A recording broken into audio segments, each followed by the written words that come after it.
A snob is a pejorative term for a person who believes there is a correlation between social status and human worth. The term also refers to a person who judges, stigmatizes others and believes that some people are inherently inferior to others result from the perception of beliefs, values, intellect, creativity, talent, wealth, occupation, education, ancestry, ethnicity, power, religion, physical strength, class, taste, beauty, nationality, and fame. Etymology. The word snobbery came into use the first time in England during the 1820s.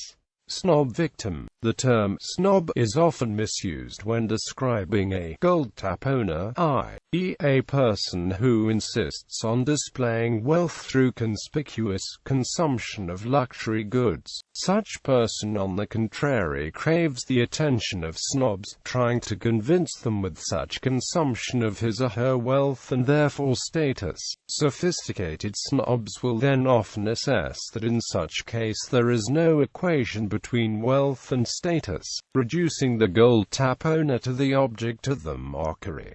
Such person is referred to as a snob victim. The snob victim may be exploited economically by being deceived by a seller of aspirational goods into believing that status can indeed be acquired through consumption of such goods. A popular example of a snob victim is the television character Hyacinth Bucket of the BBC comedy series Keeping Up Appearances. Historic manifestations. Snobs can through time be found ingratiating themselves with a range of prominent groups: soldiers, bishops, poets, farmers. For the primary interests of snobs is distinction, and as its definition changes, so naturally and immediately will the objects of the snob's admiration. Snobbery existed also in medieval feudal aristocratic Europe, when the clothing, manners, language and tastes of every class were strictly codified by customs or law. Chaucer, a poet moving in the court circles, noted the provincial French spoken by the prioress among the Canterbury pilgrims, and French she spoke full fair and fatuously after the school of Stratford-et-Thibault, for French of Paris was to her unknown. William Rothwell notes the simplistic contrast between the pure French of Paris and her defective French of Stratford-et-Thibault that would invite disparagement.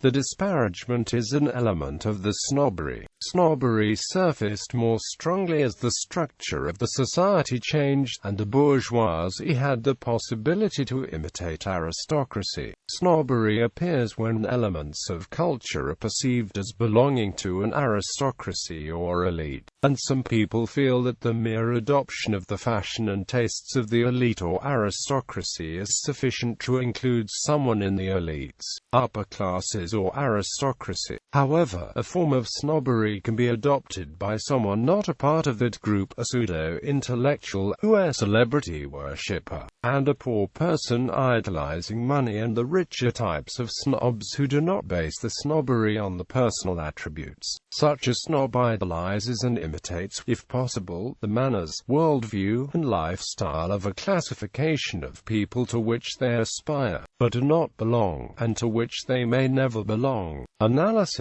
William Hazlitt observed, in a culture where deference to class was accepted as a positive and unifying principle, fashion is gentility running away from vulgarity, and afraid of being overtaken by it, adding subversively, it is a sign the two things are not very far apart. The English novelist Bulwer Lytton remarked in passing, "Ideas travel upwards, manners downwards." Quote, "It was not the deeply ingrained and fundamentally accepted idea of one's betters that has marked snobbery in traditional European and American culture, but aping one's betters." Snobbery is a defensive expression of social insecurity, flourishing most where an establishment has become less than secure in the exercise of its traditional prerogatives, and thus it was more an organizing principle for Thackeray's glimpses of British society in the threatening atmosphere of the 1840s than it was of Hazlitt, writing in the comparative social stability of the 1820s.